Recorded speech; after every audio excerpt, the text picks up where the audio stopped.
fundamental en este espacio de la pandemia o en este tiempo de pandemia, alejada de la especulación financiera, y que hoy tanto el Banco Provincia como el Banco Nación tienen políticas claras que apuntan a la incorporación de los sectores productivos en este momento de pandemia, pero también porque fueron los que se pusieron al hombro junto con los trabajadores la inclusión financiera de muchísimos argentinos para que los planes y la asistencia social que brindaba el Estado pudiera llegar en forma efectiva y formal a cada hogar argentino que la recibía.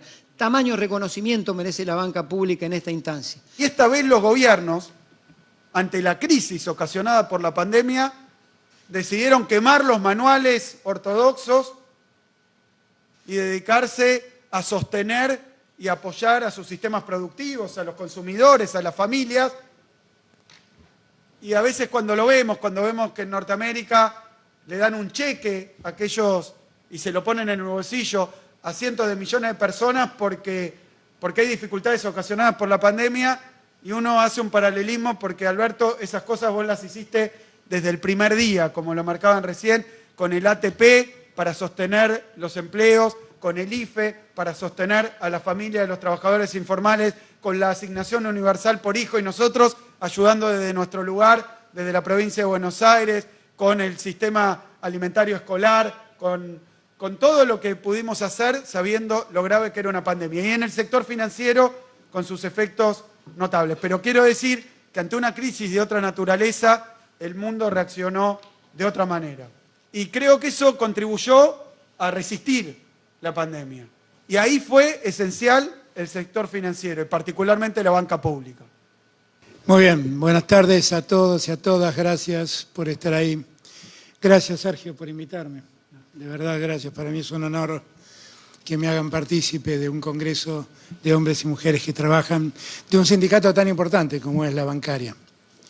Acá con Axel ya casi nos sentimos congresales, nosotros venimos, a cada congreso venimos, así que somos congresales con derecho a oír, no con derecho a votar, y está muy bien. Pero me han dado el privilegio también de participar de la paritaria, el acuerdo paritario que acaban de suscribir, y que pude yo estampar mi firma allí como testigo del encuentro entre el sector de los banqueros y el sector de los bancarios. Y eso me pone contento, me hace feliz, porque eso va impulsando algo que a nosotros nos preocupa mucho, que es que los trabajadoras y las trabajadoras, y cada argentino y cada argentina en Argentina, tengan más derechos. Eso es lo que más me importa.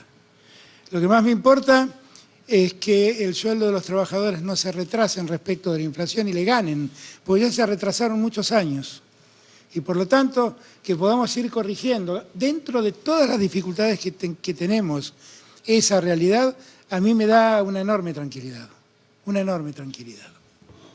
Bien decía Sergio en su discurso, y bien también lo dijo Axel, y lo hablamos siempre con Axel nos reímos y decimos, la próxima vez que nos digan de ser candidato, leamos la letra chica, porque nadie nos había avisado que íbamos a tener que enfrentar una pandemia.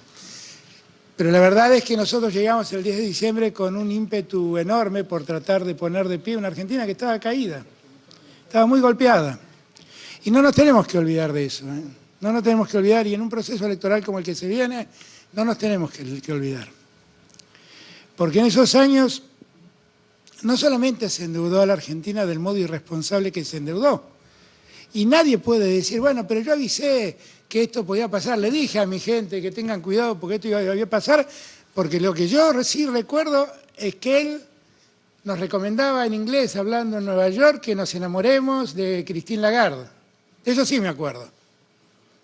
Y en ese momento estaba poniendo a la Argentina de rodillas frente a un crédito que nunca íbamos a poder pagar, que él lo sabía, también lo sabían las que eran entonces autoridades del fondo, y mal que les pese, ellos son directos responsables de lo que han hecho. Axel el otro día destacaba un dato que vale la pena traer a colación, para que se den cuenta de lo que fueron capaces de hacer. El Fondo Monetario Internacional, después de la tragedia de la pandemia, ha dispuesto ir a socorrer al mundo, a todo el planeta. Ha destinado para eso $50.000 millones. pero para la Argentina de Macri destinó 57.000 millones de dólares. Dense cuenta ustedes el despropósito que fue ese crédito. Para que ahora vengan a decirnos graciosamente, bueno, yo avisé que era difícil tomar eso. Por favor, por favor. Nos hicieron durante 4 años un daño incalculable que la pandemia y la tragedia de la pandemia hace que muchos de nosotros dejemos a un segundo plano porque otras urgencias vienen a reclamarnos acción.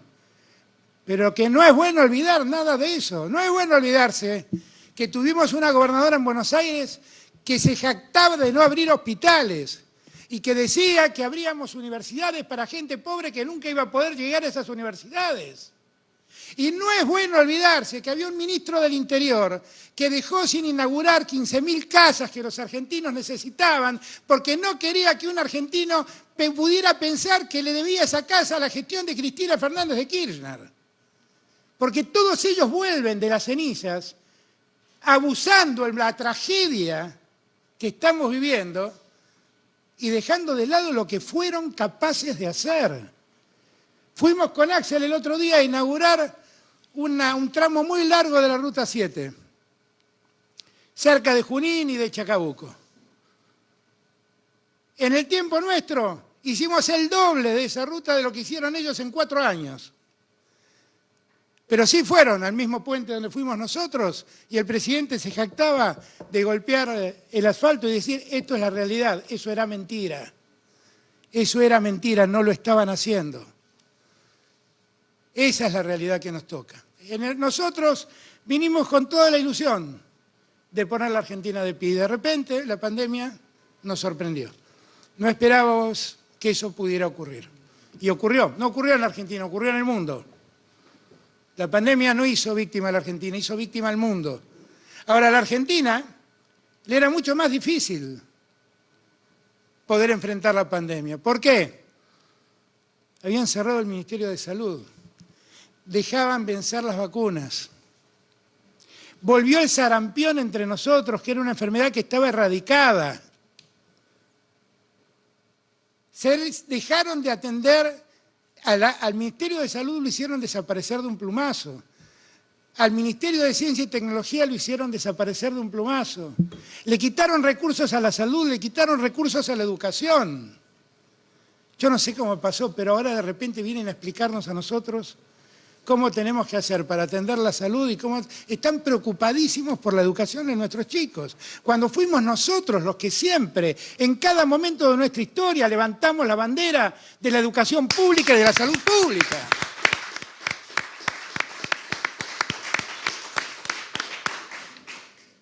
Yo entiendo que la tragedia de la pandemia nos tiene a todos preocupados en atender la crisis que la pandemia genera. Pero por favor no olvidemos el lugar desde donde partimos, no lo olvidemos.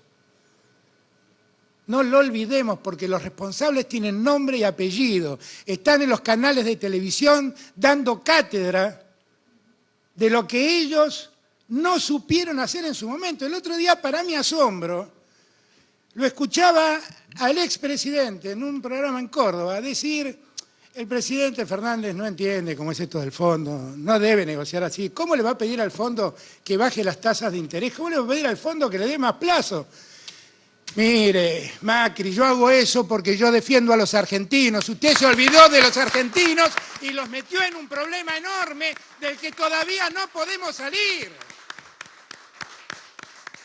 Y todos esperaban que caigamos en default con el Club de París. Y fuimos y negociamos con el Club de París, les planteamos que teníamos que necesitar tiempo para poder encontrar una salida que no lastime más a los argentinos, y lo logramos. Y lo logramos. Y no bajamos ninguna de nuestras banderas. Y seguimos negociando con el fondo y le seguimos pidiendo al fondo que revise esas sobretasas que nos están cobrando porque le dieron un crédito a alguien que sabían que nunca iba a poder pagarlo. Y seguimos negociando con el fondo pidiéndole que nos dé más tiempo, porque necesitamos más tiempo para recuperarnos, porque nosotros estamos saliendo de la pandemia pero todavía no logramos salir del todo de la tragedia que significaron los 4 años que nos precedieron en la gestión.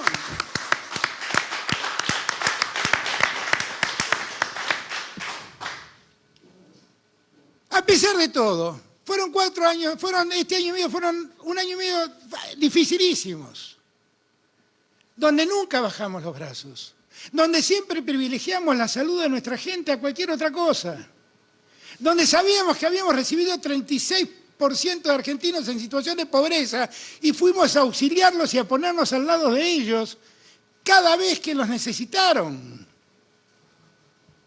Y no les pedí a ningún dirigente gremial, lo sabe, a nadie le pedí que hagan ajustes, que soporten menos escalas salariales, a nadie le pedí semejante cosa.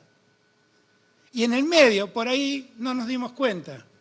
Pero gran parte de lo que prometimos en campaña lo cumplimos. Porque hoy ningún jubilado paga sus medicamentos como dijimos que íbamos a hacer en campaña. Y ahí tengo al presidente del Banco Nación y al presidente del Banco Provincia. Y ninguno de ellos hoy está dando créditos a tasas del 98 o el 100%. Y eso lo cumplimos. Y hoy el dinero de nuestros bancos públicos vuelven a poner de pie a la pequeña y mediana empresa, al pequeño y mediano comerciante, al argentino y a la argentina que confía en poder salir adelante y recurre a su banco público para que lo auxilie. No está al servicio del Estado comprando Levax. Están al servicio de nuestra gente, que para eso es la banca pública. Y también en el medio dijimos, la Argentina de los tarifazos se acabó. La Argentina donde un jubilado tenía que elegir entre pagar la luz o comprar medicamentos se acabó. Y lo cumplimos. Y la Argentina de los tarifazos se terminó en la Argentina. Y también dijimos, vamos a ampliar derechos. Y que la mujer tenga el derecho a interrumpir su embarazo si lo cree, o a tener a su hijo si lo cree, y aprobamos la ley del aborto y aprobamos la ley de los 1000 días para darle a la mujer toda la libertad de decidir qué quiere hacer con su vida. Y lo hicimos en el medio de la pandemia. Nosotros no nos detuvimos en ningún momento. Salieron a la calle con carteles que decían queremos libertad. Y yo me pregunto, ¿quién ha restringido la libertad? Pongan los canales de televisión y vean las cosas que se dicen. Agarren un domingo cualquier diario y lean las cosas que se escriben. Estamos en un país donde graciosamente se acusa de coimero al que tiene que comprar vacunas para los argentinos. Y se acusa de envenenador al que consigue las vacunas. Y cuando el envenenador consigue la vacuna, le reclaman la segunda dosis de veneno. En ese país vivimos y dicen que no tienen libertad. En ese país vivimos y dicen que no tienen libertad. Miren, la libertad bien entendida es la libertad de respetarnos, de que cada uno piense como quiere. Y yo no voy a hacer nada para que alguien deje de expresarse y de pensar como le vengan ganas. Pero lo que sí voy a exigir es que nos respetemos y que fundamentalmente respetemos a nuestra gente, a los hombres y mujeres, a los niños y a las niñas que viven en Argentina, y dejemos de contaminarlos con mentiras. ¿Cuánta gente habrá creído que la vacuna era dañina y